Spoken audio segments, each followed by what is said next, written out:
Hello everybody and welcome to a brand new Elder Scrolls Online news video with me, Sherman. Today, guys, is a big day for us PC players. We get patch 4.3.5, which is the Wrathstone DLC and update 21 on the live servers as of this morning. The patch has gone through. I don't know if the servers are up quite yet.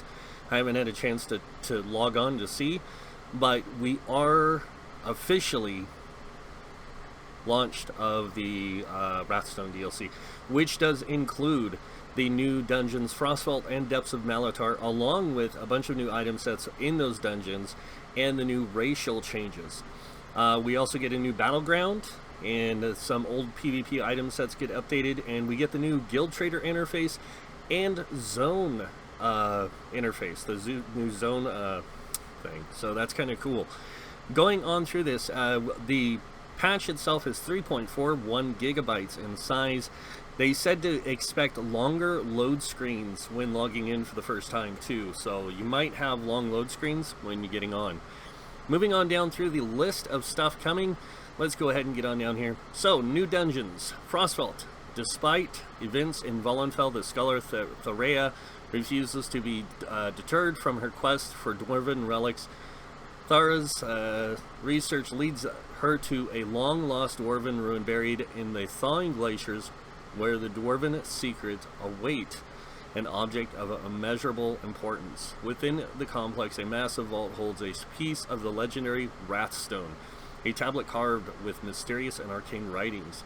With your help, she'll brave the Frostvault and seek the Wrathstone. And then Depths of Malatar, an unlikely partnership with the spirit of a treacherous ex-husband, Quintus Varus, leads the acclaimed relic hunter Thara to the wreckage of an imperial fort built to plunder alien ruins on the Gold Coast, believed to be abandoned after the destruction of an unnamed calamity. Thara's search reveals a terrible secret the Imperials never left. With your help, Thara hopes to overcome the unnatural guardians, protecting the legendary artifact that brought the Imperials to Garla's Malatar and to ruin. So, both of these are 4-man dungeons. One is in the Gold Coast. That is in the Dark Brotherhood location. And the other one, I'm going to have to look it up again, but I think it's in Eastmarch. So, yes, Eastmarch, north of the Cradle Crush. And then Depths of Malatar is on the Gold Coast. And then both dungeons include a normal and challenging veteran version. Unique achievements awards are available for completing the dungeons, including a unique player skin, which you can get on veteran mode. You don't have to do it on hard mode to get the skin. You can actually do it on veteran.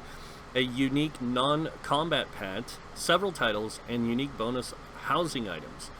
So the unique item sets included 2 new Undaunted monster masks, only available within the dungeons, and these are listed below. So we're going to go over the gear sets. We've already done this once, but I want to go over them again really quick. And I will give my thoughts on them from testing that I did with them. So, Frostvault sets. The Icy Conjurer light set. Now this one does add 10,096 max magicka, 129 spell damage, 1,487 spell penetration. This is becoming a pretty common practice for some of these sets to have spell or physical pen applied to them. The 5-piece is where things get interesting.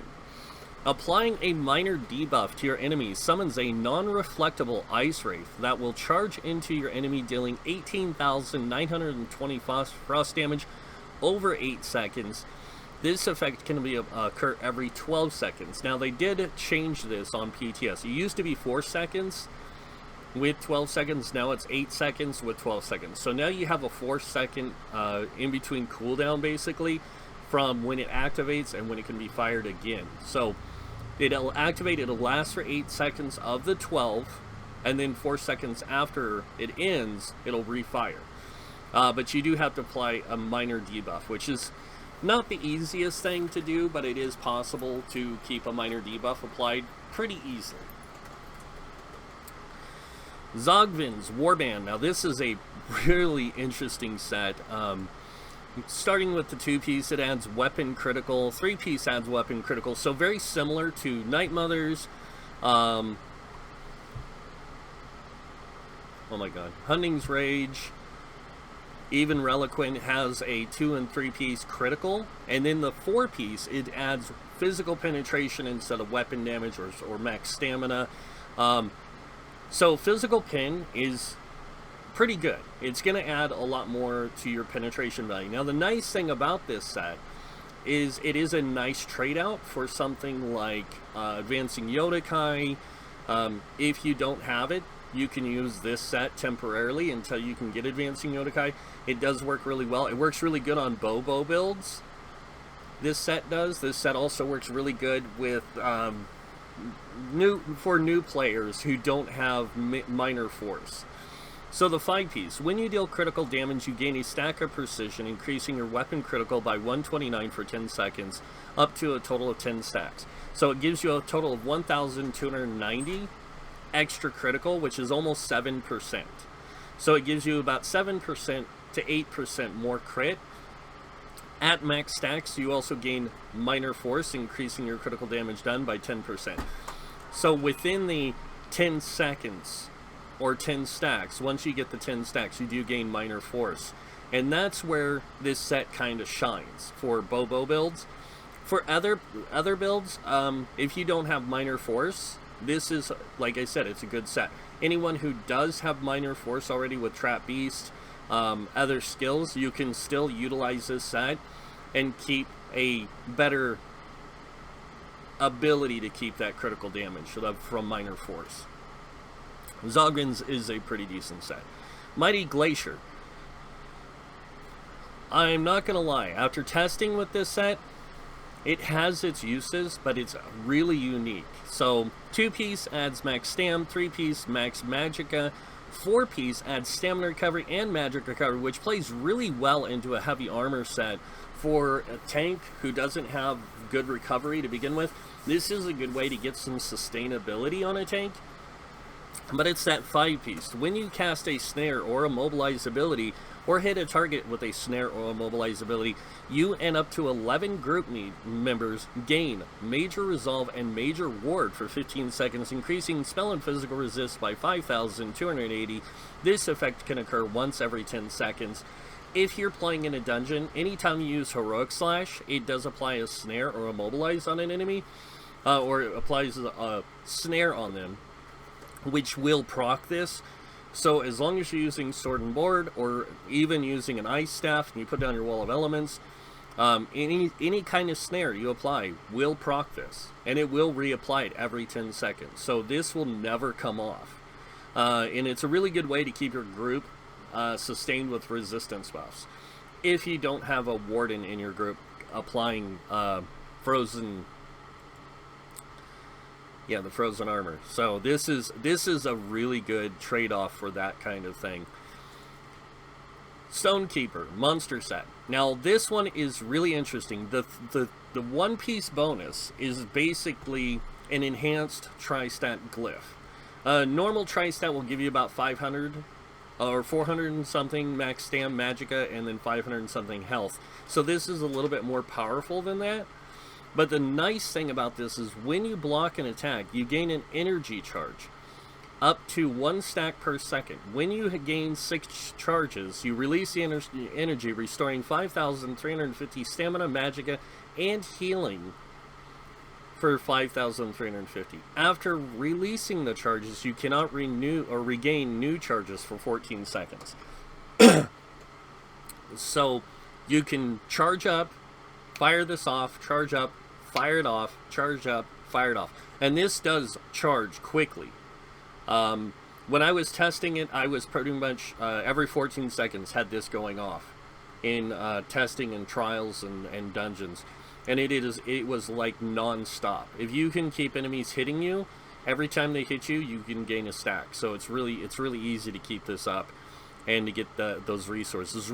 This is really good for a tank who has resource issues. It's a really good trade-out set. Moving on to Depths of Malatar, Auroran's Thunder. Now, I did do a lot of testing with Auroran's Thunder, and I will be honest, it is a good set, but it isn't a super powerful set. It's not like the Icy Conjurer set. This is a good set to have for an extra proc. So the 2-piece is max health, the 3-piece spell damage, the 4-piece spell penetration, again that penetration value, and then the 5-piece. When you damage a nearby enemy with a single target ability, you summon a cone of lightning from your chest for 3 seconds, dealing 1,285 shock damage every 0.5 seconds to the enemy in the cone. This effect can occur every 6 seconds. So for 3 seconds, you get 6 hits of lightning damage. If you have a lot of points into shock damage or whatever in the CP tree, if you're a sorcerer, this set is super powerful. It is very powerful. But if you're not a sorcerer and you don't have a lot of points into the CP for shock damage, it's it's okay. Scavenging Demise. Now this is the medium armor set that drops in Depths of Malatar. This one gives you on the 2-piece weapon damage, 3-piece crit, 4-piece crit. Very similar to the first set in the other dungeon, Frostvaults. But this one now on the 5-piece, when you deal critical poison damage to an enemy, you summon a Scavenging Maw who after 2 seconds attacks the enemy, dealing 7,000 poison damage and inflicting minor vulnerability for 15 seconds, increasing their damage taken by 8%. This effect can occur once every 10 seconds. Now, I did test this set pretty thoroughly. And I will be honest with you, if you have a stamina DPS in your group that you want to have, where you want to have minor vulnerability pretty much on the boss or the target non-stop, this is one of the best sets besides Infallible Aether or Wise Mage to do it. So it's a really good set for that, and it does drop the person's crit chance by a good margin. So most of the time I would suggest using this on like a Nightblade for the extra critical chance. Moving on to Frozen Watcher. This is a heavy armor set.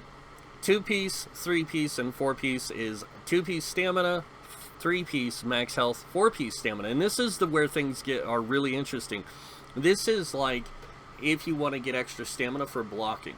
Okay, this is a great set for that. It's the 5-piece, which plays an interesting thing in here. Summon a blizzard around you while blocking, inflicting 1,000 frost damage every second to enemies within your blizzard. Your blizzard has a 15% chance of inflicting chilled on enemy damage. Now, I tested this, not as thoroughly as I tested some of the other sets, but I did test this set quite a bit in like Maw of Lorcage, Halls of Fabrication, Hellrust Citadel, and AA. I did not test it in SO, but in AA and the other one, this set is really OP in those cases. And I say OP not because it does damage, but because of the chilled chance. If you can apply chilled and you have an ice staff on the back bar where you're putting down Wall of Elements, this will, like, if this chills them, and it can apply chilled to multiple targets, not just one. It can apply chilled to multiple targets. And you have that Wall of Elements down. If you chill them, they become immobilized. So this is a really good set. But it seems to work best on Wardens. So I'm going to warn you now. It seems to work best on Wardens. Symphony of Blades. Really interesting set. Adds on the 1-piece. 2% healing done. So a lot of people are going to assume healer set. It is a very powerful healer set. When you heal an ally whose primary resource is under 50%, you grant them Meridius Favor, restoring 2,325 of that resource every 1 second for 6 seconds. And it has an 18-second cooldown. Now, this 18-second cooldown is the killer on this set. But in most cases, in a trial, for example, this is going to be a really good set for a healer to run to help keep resources coming in. Because if you heal an ally whose primary resource is under 50%, so towards the end of a fight, and that person's been burning through resources, boom, that person's going to get resources. Now, a lot of people have said, well, this only applies to one person out of 12, which is right. But if you can help 1 person out of 12 sustain, that's a good thing. And if you have both healers running this set, that means you can affect 2 people. And that means 2 people will have better sustain. So, it's a good set, but it's still, I mean, it's still just, the 18-second cooldown is what kills it for me. Alright, new collectibles. So, a new host of new collectibles and rewards from completing various types of Wrathstone content. Ayleid Royal Crown Hat, acquiring by entering the depths of Malatar or Frostvault for the first time. Completing the Wrathstone Explorer achievement will grant you this Ayleid Crown Hat. Icebound Dwarven Spider Pet, obtained by completing the Frostvault Conqueror achievement, requiring you to complete the new Frostvault dungeon on Veteran mode. Now, all you have to do is complete it on Veteran, and you can get the Icebound Dwarven Spider Pet. The Meridian Purified Skin, obtained by completing Depths of Malatar Conqueror achievement, which requires you to complete the new Depths of Malatar dungeon on Veteran mode. If you can complete these dungeons on Veteran mode, you will get these skin, the monster, the pet, and then of course there is the monster set as well. But there is also one more thing, the Ebon Sapphire die earned by completing the Wrathstone Delver achievement, which requires to beat both Frostvault and Depths of Malatar on Veteran difficulty, and it is a really cool looking die, guys. New furnishings, the Trophy of King Nerylmore can be earned by completing the Depths of Malatar on any difficulty. The Bust of King must be done on Veteran difficulty. The Trophy of the Stonekeeper can be earned on any difficulty. The Bust must be done on Veteran. And then in Frostvault, you rarely obtain the furnishing items Palisades Crude or one of 2 different boar totems. In Depths of Malatar, you rarely obtain the furnishing item Galerius Alpatal, a small Malatar stone, or even more rarely, a large Malatar stone. The achievement Goods Merchant also has a new wares for those brave enough to explore the dungeons of Wrathstone. For 100 gold, you can obtain a Relica Cursed Orb of Meridia if you have completed the Depths of Malatar Vanquisher achievement. For 15,000 gold, you can obtain a Dwarven Tunnel Arc if you completed the Frostvault Vanquisher achievement. So, those are cool. Moving on, base game changes. The zone guide. The sheer number of things to do in each zone in ESO can be daunting. To help find and complete more content in each zone, we have implemented the new zone guide. You can access the zone guide from the group or activity finder on PC with the P key by default, or from the announcement panel, or from the Overland zone map.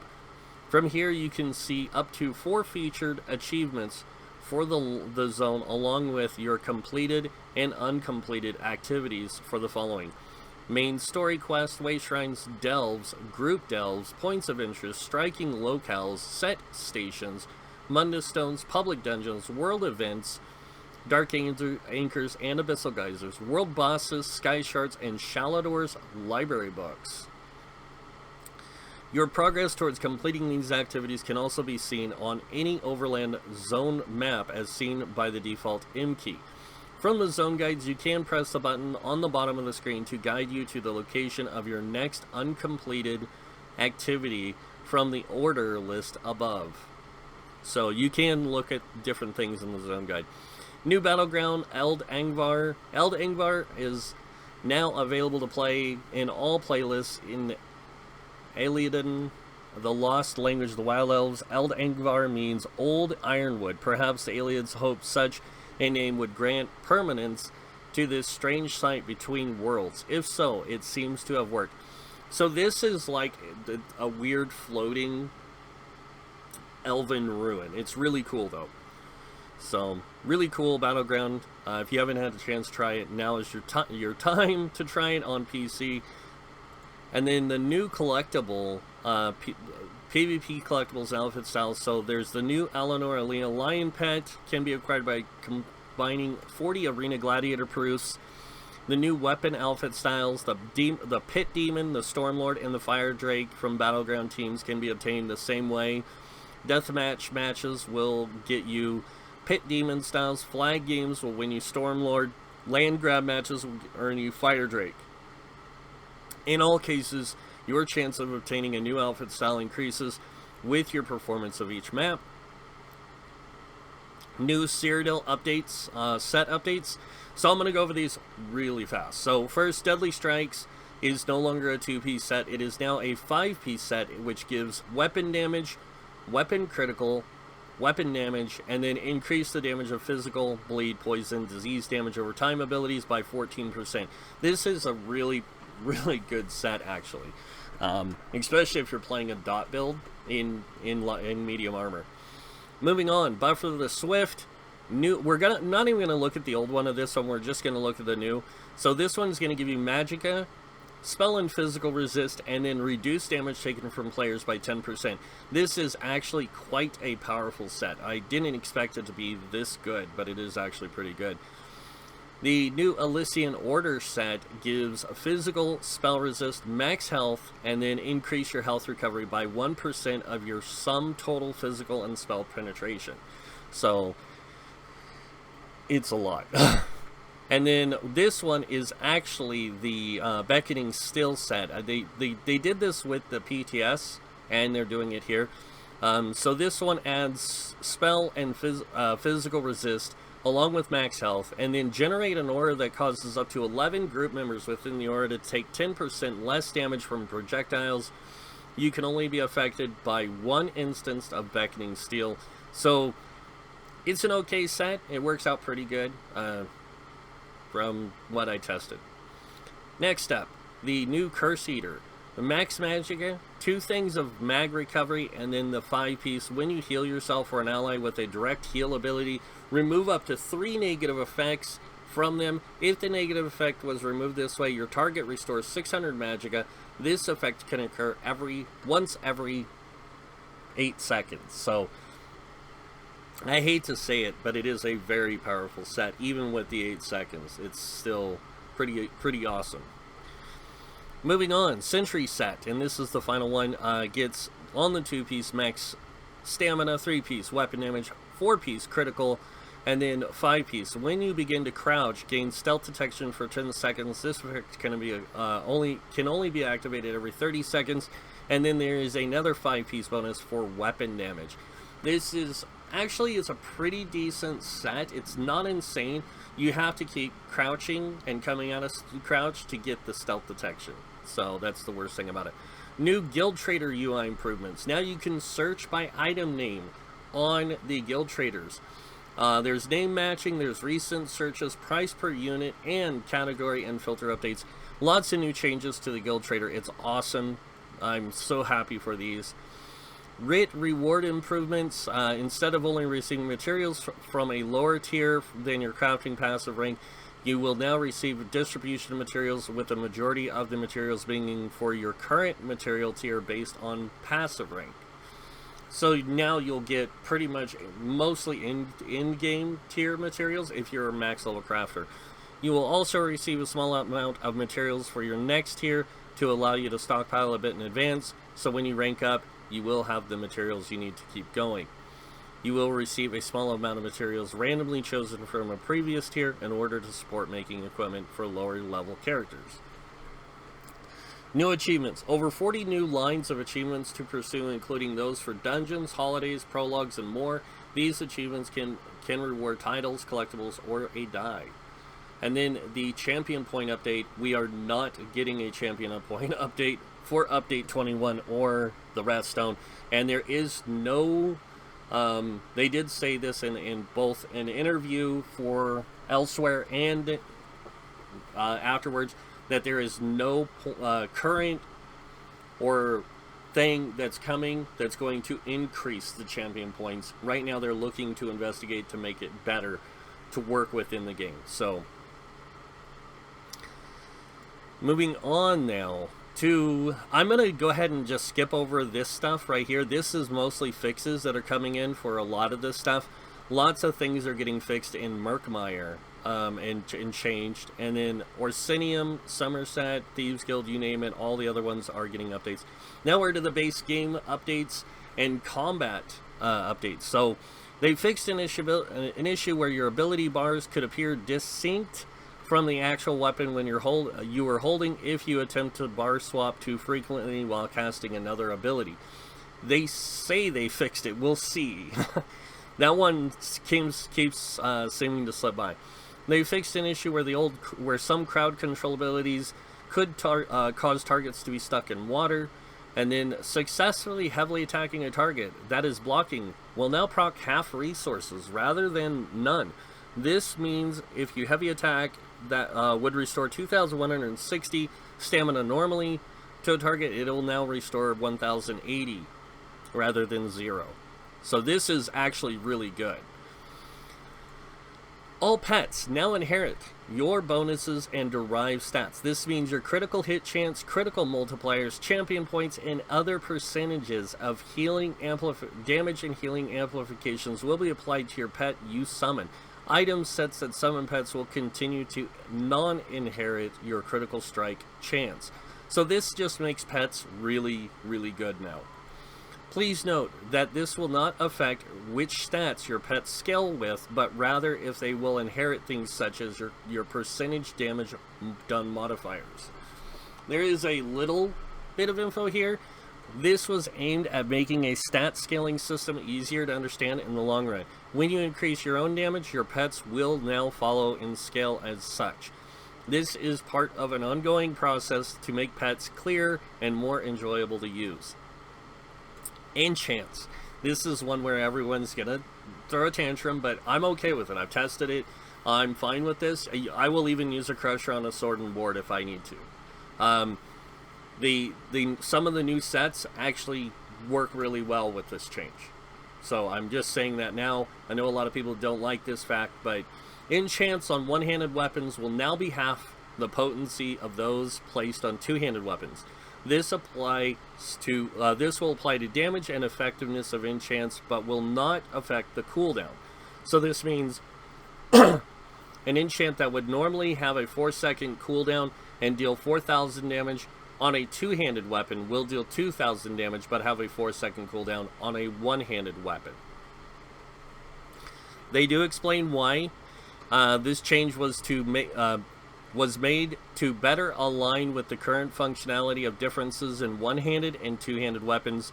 Traits and item sets, set slot progressions are worth twice as much on two-handed weapons than they are on one-handed weapons. And the previous interaction broke that paradigm in case of enchantment performance. So basically they want to bring two-handed ability for damage and one-handed ability or dual-wield damage kind of in alignment with each other. When you use dual-wield, you get 2 enchants, and if they're at full strength, that means you get a lot higher damage capability than with two-handed. So this brings it closer in line with each other, but it still leaves dual-wield out ahead by a smaller margin. It's usually like a 1,000-point difference. You can no longer mount while performing the summoning animation for your Endrick mount, and they fixed an issue where you could become stuck on a single ability bar and not activate weapon swap until you relogged, entered a new zone, or your character died. This was a bug and a half to deal with, if you guys ever did. Usually it affected more people in Cyrodiil than it did anywhere else. Yo dog, we heard you don't... I don't know why they did this. You didn't like procs, so we made sure your procs can't proc more procs. The champion passives, resilience and critical leech, will now be considered proc abilities, meaning it can't proc other abilities such as an item set. So it's kind of good. The heal from siphoning strikes and morphs will no longer be considered proc abilities, meaning it can proc other proc abilities such as item sets and enchants. So this is pretty good. Fixed an issue with annulment in its morphs and conjured warbs in its morphs where you could occasionally get stuck in a casting animation when using the abilities such as in quick succession with other abilities such as block. Okay, that's basically in rotations. Buffs and debuffs. Fixed an issue where major and minor evasion were affecting skills that should not have been. The following abilities and sets will no longer be reduced by major and minor evasion damage reduction. Force Pulse, Overwhelming Surge, Radial Uppercut, Celine's Sheer Venom, Shrouded Daggers, Bounce Damage, Trap Beast and its morphs, and Unfathomable Darkness. Abilities that provide major buffs that are not associated with healing or damage will now apply to a maximum of 12 targets. Below are the following abilities affected by this change. Frost Cloak and morphs now affect 12 targets instead of 6. Awesome. Molten Weapons and the morphs now affect 12 targets instead of 6. Rapid Maneuvers affects 12 targets instead of 2. And Warhorn now affects 12 instead of 24. This is fine because most of the time Warhorn was mostly used in dungeons and trials. Very rarely in PvP did I ever see it used. So, fixed an issue where gaining any source of power would override a previous source even if the duration was shorter. The longest lasting duration of power will always gain priority. So, okay. Shadow Mundus. Increase the critical hit damage to 13% from 9%. Note, this will not affect critical healing. So this is only for critical damage capabilities.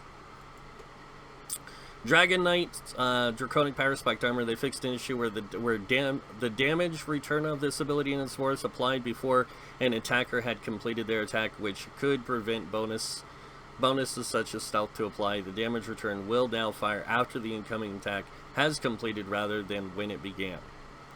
Obsidian Shard from the Earthen Heart. Fixed an issue where the heal from this ability in its morphs was not prioritizing players over pets. Now it will, so no longer will I cast this on my healer and it'll heal a pet. It will actually heal people, so that's kind of good. Assassination. Mark Target. Updated the death recap hint for this ability to more accurately describe its functionality. Shadow Cloak. Fixed an issue where this ability and its morphs were being removed from damage over time effects from siege weaponry that was applied to your character, such as fire ballistas damage over time. Daedric Summoning. Updated the tooltips for all summon abilities to better indicate the damage or healing they provide. Storm Calling. Bolt Escape. Fixed an issue where streak fatigue could be avoided unintentionally. Boundless Storm. They reduced the cost of this ability and its morphs by approximately 34%. Thank you.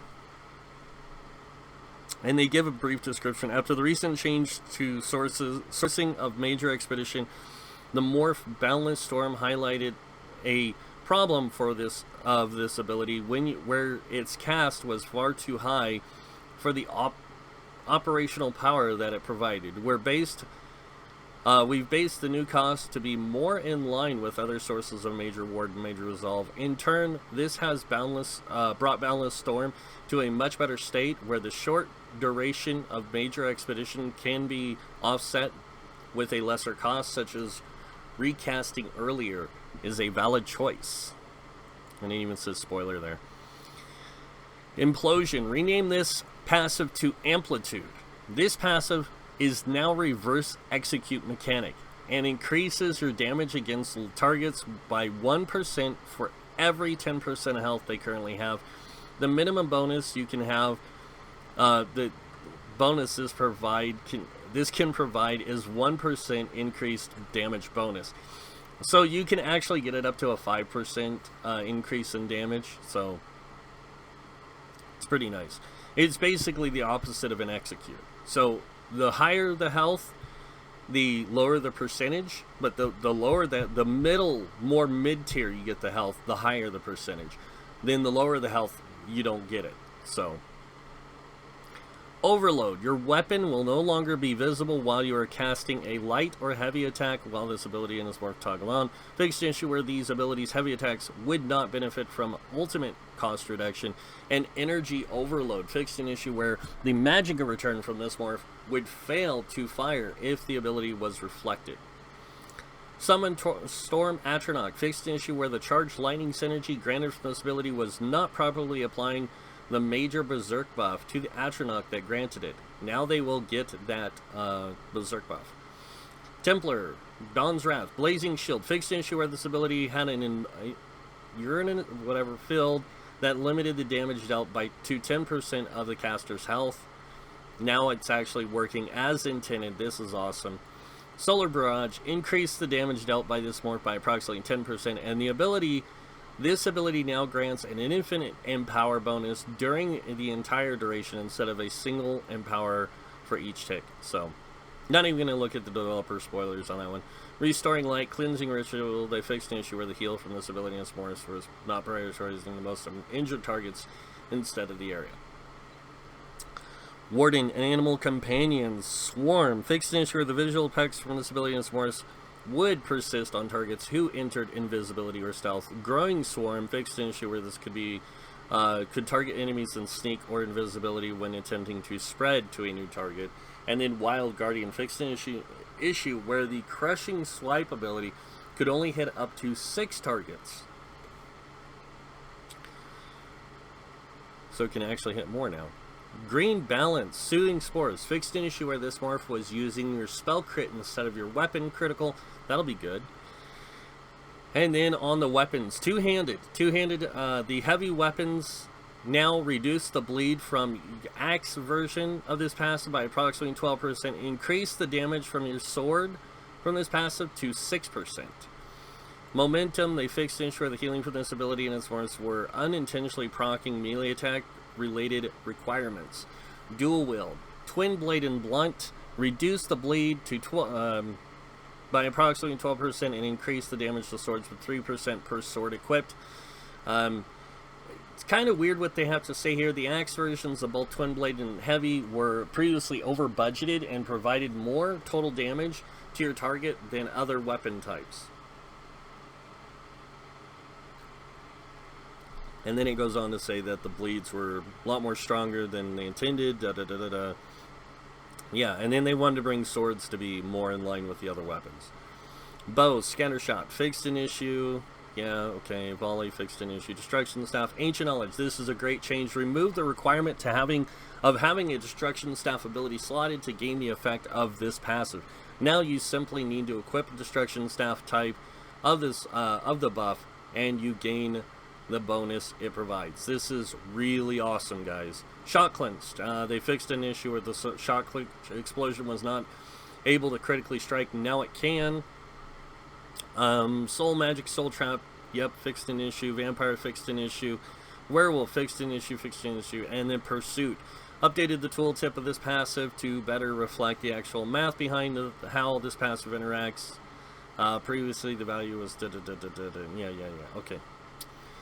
Undaunted, Inner Fire, and Trapping Webs. The synergies granted from this ability and its morphs now have a minimum range of 12 meters to activate instead of 18 meters. Rejoice, you no longer have to sprint back and forth. I don't get this one, but whatever. Deliberation, fixed an issue where major protection was stronger than other major protections.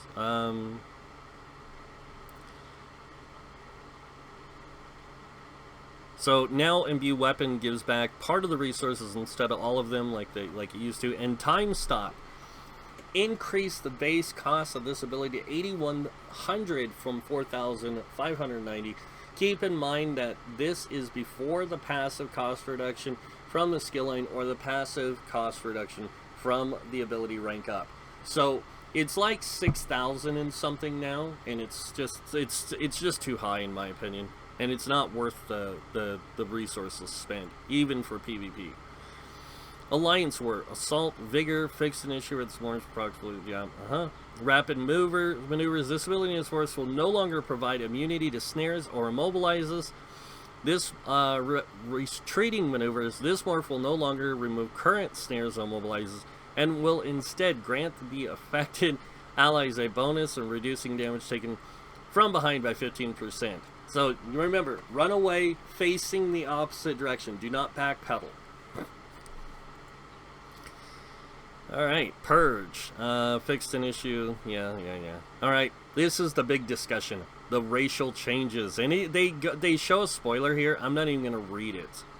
Because, I'll be honest with you guys. If you guys are expecting any changes from the last update till now, nothing changed. It's all the same as it was with the 4.3.4 on PTS.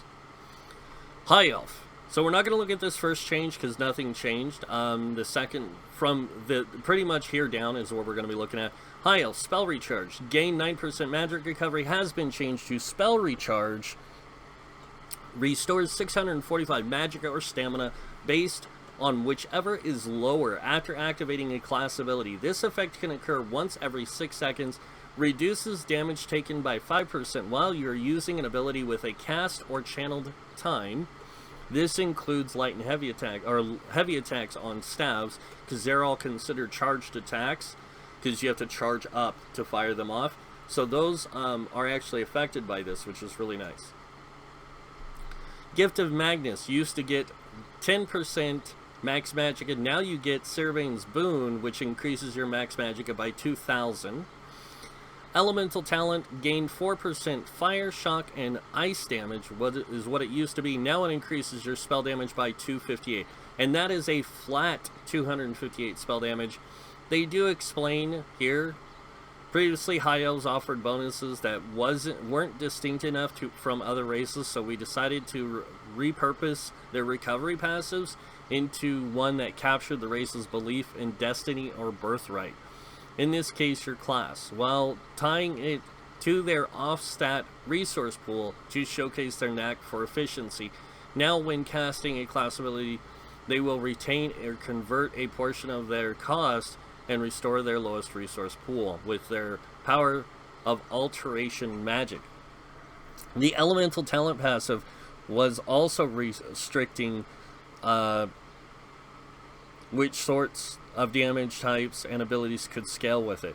So we convert it to a flat bonus of spell damage to allow all damage types as well as healing to gain effect. Argonians. Resourceful. Gain 3% max Magicka and restore 4,620 health, Magicka, and stamina when you drink a potion. Now it increases your max Magicka by 1,000, which is in reality is higher than the 3% unless you had a crap ton of max Magicka. Now the 1,000 Magicka will actually apply really good. And it restores 4,000 health, Magicka, and stamina when you drink a potion. So not really a big loss on the restore part. This is actually a slight increase in most cases. And then the Argonian Resistance. Gain 9% max health and 1485 poison and disease resistance. Now increases your max health by 1,000 and your disease resistance by 2,310, and you are immune to diseased status effects. This includes the debuff that you can get from that. The Minor Defile does not affect Argonians. Quick to Mend. Gain 5% healing done and received. Now have Life Mender, which increases your healing done by 6%. So you do lose the 5% healing received, but you gain a 1% increase to healing done. They are very powerful when it comes to healing. I'm not going to read the developer comments on all the races, so I'm going to skip this one. Moving on to Wood Elf. Y'ffre's Endurance. You gain 21 Stam Recovery. Now increases your Stam Recovery by a flat 258, which can be increased by CP, gear sets, and things like that. So that 258 can grow quite large really easily. Resist Affliction. Gain 6% max stamina and 1485 poison and disease resist. Now it increases your max stamina by 2,000 and your poison resistance by 2,310. You are immune to poison status effects.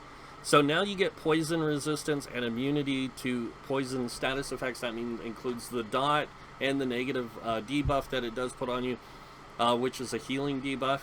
You gain all. It doesn't affect you. So they're actually quite powerful with that.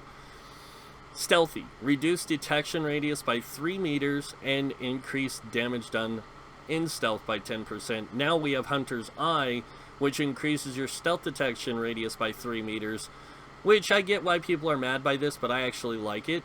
After you roll dodge, you gain 10% movement speed for 6 seconds and a bonus to physical and spell pin of 1,500 for the duration. Not something that's big in PvE. The dodge roll thing with the movement speed and all that. But for PvP, it's going to be where that shines, and only in rare occasions. I mean, honestly, I don't care for this change at all. I think this, I mean, it's not bad, but I don't really care for it. And I don't think a lot of people do. Breton, increased, Gift of Magus. Gain 10% max magicka. Now they can increase your max magicka by 2,000. Next, they get Spell Attunement, where they would gain 3,960 spell resist. Now they gain 2,310 spell resist and 100 magic recovery. The spell resistance granted by this effect will be doubled if you are afflicted with burning, chilled, or concussed. That means you have to be hit by a fire spell that does burning to you, ice spell that does chilled to you, and these can happen quite often in PvE and PvP. More in PvP than PvE, so you will get that higher spell resist. Magicka Mastery. Gain 3% Magicka cost reduction. Now, reduces the Magicka cost of your abilities by 7%. It's quite a lot. The Breton is really powerful when it comes to sustain. They just are. And now they're even better. So, Dark Elves used to have a thing called Dynamic, where they'd gain 6% Magicka and Stamina. Now they get an increase of Magicka and Stamina by 1875. Now remember, guys, any of these racial stat increases can be affected now by CP, so this is going to be a very good change to some degree. Resistance of Flame. So they used to get Resist Flame, gain 3% max magicka, and 20.79 flame resistance. They increased the flame resistance to 2310, and now they are immune to all Burnus status effects. It's actually quite powerful. Destructive Ancestry. Used to gain 7% fire damage and 2% frost and shock damage. Now they get Ruination. Increase your weapon and spell damage by 258. This is, yeah, it's a lot. I'm not gonna lie. And they explain that the reason why they did this is to make the Dark Elf more of a hybrid race. And this doesn't mean, guys, that you go and make them a hybrid. It means that you have the ability to switch between Magicka and Stamina builds a lot easier with them. They still are going to be the best for hybrid play, but playing a hybrid is, I don't know. It has its good and it has its bad. It depends on your group dynamic. Imperial. Increased experience. Oh, okay, it's that wrong one. Tough gain. 12% max health. Now they get an increased health of 2,000, which is crazy. And then Conditioning. Gain 10% max stam. They get 2,000 max stamina. This makes them have a really high resource pool for stamina and health. A lot higher than most of the other races. They also get Red Diamond, which used to be 10% chance on melee attack to heal for 6% of your max health. Now, when you deal direct damage, you restore 333 health, magicka, and stamina. This effect has a 5-second cooldown. It will also reduce the cost of all abilities by 3%. This includes ultimates, magicka, stamina abilities, even health abilities. It doesn't matter. They're all reduced by 3%. So that makes Imperials have a really unique flavor to them. Khajiits. Now, Khajiits got some big changes. So first, they used to have Nimble. Gained 20% health recovery and 10% stamina recovery. Now they get Robustness, which increases health recovery by 100 and stamina and magic recovery by 85. A lot of people see those numbers and go, that's really small. But those can be inflated. Not massively, but by quite a bit. Stealthy. Reduce detection radius by 3 meters and increase damage from stealth by 10%. Now it's called Lunar Blessing. You increase your max health, magic, and stamina by 825. This really does make Khajiit stand out, this Lunar Blessing, because it does make them very similar to Dark Elves with their hybrid kind of play. But the fact that they get health, magic, and stamina sets them apart from almost every race in the game, which makes them really unique. And then Carnage used to be their old thing, which would increase weapon critical by 8%. Now they have Feline Ambush, which increases your critical hit damage and critical healing by 10%. So a lot of people were like, oh, well, now they get the Shadow Mundus for free. It's not that like that, guys. It's nothing like that. It's close, but not. And they also get the reduced detection, stealth detection radius by 3 meters. So they still retain some of this stealthy thing, but they don't get the 10% damage. So Khajiit's definitely got a nice buff to him. Nord's got some major changes too. So first off, Stalwart gains 6% max stamina and 20% health recovery. Now increases your max stamina by 1500 when you take damage. Gain 5 ultimate. This effect can occur once every 10 seconds. Not even going to get into that one yet. Resist Frost. Gain 9% max health and 2079 cold resist.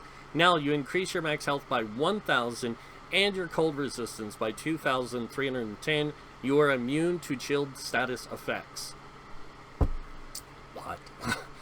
That's really cool. And then Rugged gains 6% damage reduction. Now you get an increase your physical and spell resistance by 3,960 resistances. Wow. That's both physical and spell resist, guys, together. And it's around 4, it's right at 4K. So that's a lot. Moving on to Orc. Increase experience gain in heavy armor. Nope, not that one. Brawny. Gain 6% max health and stamina. Now you increase your max stamina by 2,000. Unflinching. Increase healing received by 5% and 20% health recovery. Is now called Unflinching Rage, which grants you 1,000 max health and heals you for up to 600 when you deal damage with a weapon with a 4-second cooldown. Wow. Then we have Swift Warrior, which the name didn't change, but what it does did change. Increase melee damage by 4%, 12% sprint in sprint cost reduction and sprint speed, 10% sprint speed. Now it increases your weapon damage by 258 and reduces the cost of your sprint abilities by 12% and your movement speed while sprinting by 10%. This right here, this is just crazy. Orcs are gonna be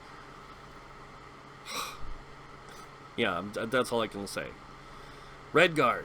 Exhilaration. Gain 9% stam recovery. Now they have martial training. Reduce the cost of your weapon abilities by 8% and reduces the effectiveness of snares applied to you by up to 15%. So they'll reduce the cost of weapon abilities. This includes weapon ultimates as well. And this is really scary on a Redguard. Redguards are really powerful already when it comes to resource management. Now they're even scarier because they get this 8% cost reduction on all weapon abilities, including ultimates. And then they get conditioning. Gain 10% max stamina. Now they get an increased max stamina of 2,000.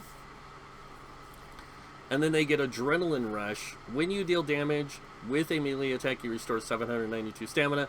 This effect can occur once every 5 seconds. Now, it's whenever you deal direct damage, you restore 950 stamina. This effect can occur once every 5 seconds. So every 5 seconds, you pretty much get 1,000 stamina for free. Redguard's in a really good place, this update. Champion System. Updated the calculation with your maximum health, magic, and stamina interacting with modifiers to better reflect the 20% increase of these stats from your first 100 points into each tree of the champion point system. Previously, the 20% only applied to your base stats, attributes, enchantments, and 2 through 4 piece bonuses on item sets. After this change, all sources of flat stat increases will be affected. Consumables, foods, and drinks, 5-piece armor bonuses from item sets, and passives will now properly be affected by the 20% increase. Note, this will cause champion points to be additive bonuses with other modifiers rather than multiplicative ones, which may cause varying results depending on how many other percentage modifiers your character has. Item sets. So there was some fixes to some of these item sets. Fixed an issue where multiple item sets were prioritizing most injured targets and their respective conditions. The following sets now prioritize players who are the most injured rather than players closest to the center of a caster or the ability. Alexia's Mercy, Durga's Rest, and Night Flame.